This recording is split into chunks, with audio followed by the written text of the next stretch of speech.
Alright, pause for a second. You know eBay, right? Sneakers, used iPhones, random junk at 3 a.m. But imagine scrolling and seeing an entire American town listed for sale. Not a house. Not land. A town. Streets, buildings, a post office, even a cafe. Sounds fake, except it wasn't. In the early 2000s, a tiny town in Northern California called Bridgeville was actually put up on eBay.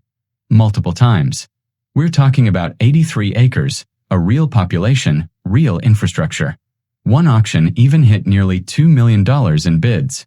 And no, this wasn't a stunt or a joke. It was desperation wrapped in an internet listing. Urban economists have a term for this kind of thing. Economic abandonment. When a place runs out of options before it runs out of people. So here's the real question nobody asks. What has to go wrong in America for a town to decide its best move is to sell itself online? Here's the part people mess up. Towns don't wake up one morning and say, yeah, let's throw ourselves on eBay for fun. That move only happens after the slow collapse already won. Bridgeville was never some booming place. At its peak, it had fewer than 100 residents. No factory. No tech hub. No tourism glow-up. Just a tiny rural town in Northern California built around logging and agriculture. Industries that started shrinking hard in the late 20th century. When those jobs dried up, everything else followed. People left. Tax revenue vanished. Services got cut. The town didn't fail overnight. It faded. By the early 2000s, Bridgeville wasn't incorporated like a normal city. It was essentially privately owned land with public-facing buildings sitting on it.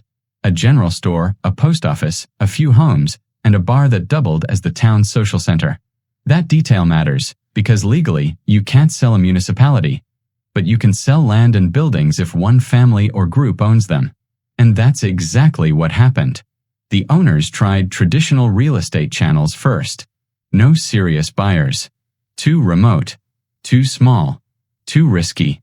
So someone floated an idea that sounded insane at the time. What if we put it online? Not on a realtor's site. Not in a classified ad. On eBay, where eyeballs were global and attention was currency. Economists call this moment a last resort liquidity event, when assets are technically valuable, but there's no functioning market for them anymore. Translation: the town wasn't worthless. It was just unsellable the normal way. So the eBay listing wasn't about tech hype or internet gimmicks. It was about survival. When institutions disappear, when capital stops flowing, attention becomes the only leverage left. And that's the uncomfortable truth. Bridgeville didn't sell itself because the internet was weird. It sold itself because everything else had already failed. Next module. That's where things get strange, because once the listing went live, the whole world showed up, and almost nobody understood what they were actually bidding on. The second that listing went live, the internet did what it always does. It lost its mind. Headlines started flying. Radio shows joked about it. People online were asking the same dumb question over and over. Wait, can you actually own a town? And that confusion is exactly why the auction blew up. Here's what most bidders didn't get. Buying Bridgeville didn't mean you suddenly became a mayor, a governor, or some cartoon villain running a company town. You weren't buying people. You weren't buying laws.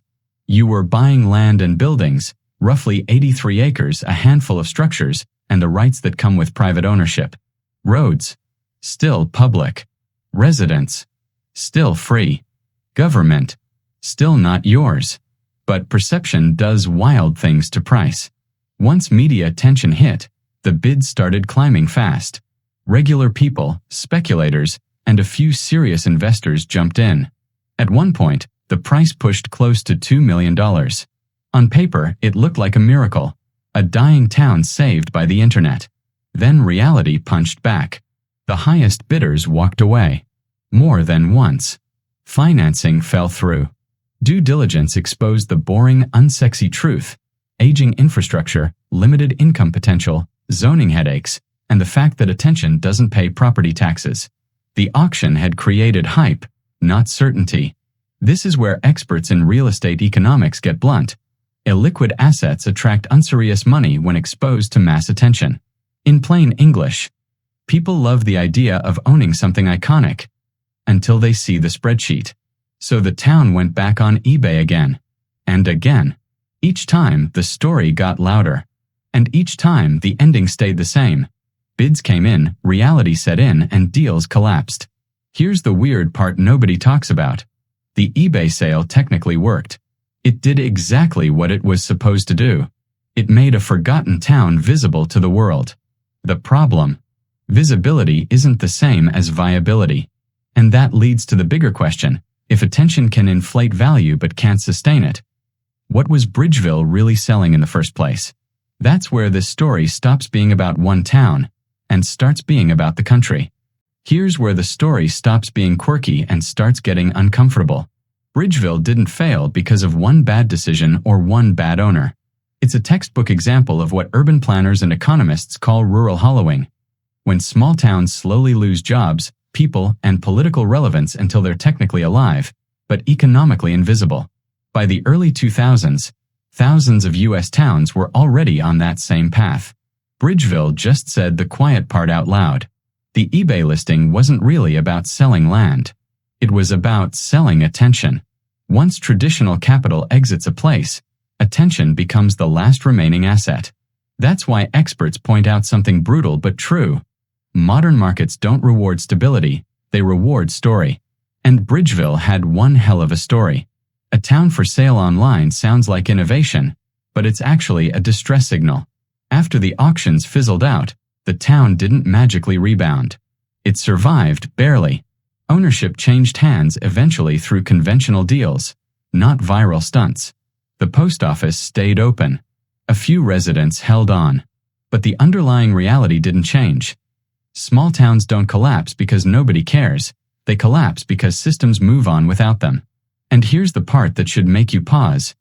Bridgeville wasn't unique. It was just early. Today, there are communities across America with shrinking tax bases, aging populations, and no clear economic successor. They're not on eBay yet, but they're closer than people think. So when people laugh at the idea of a town being sold online, they're missing the point. This wasn't a joke about the internet being weird. It was a warning about what happens when places become too small to matter and too real to ignore.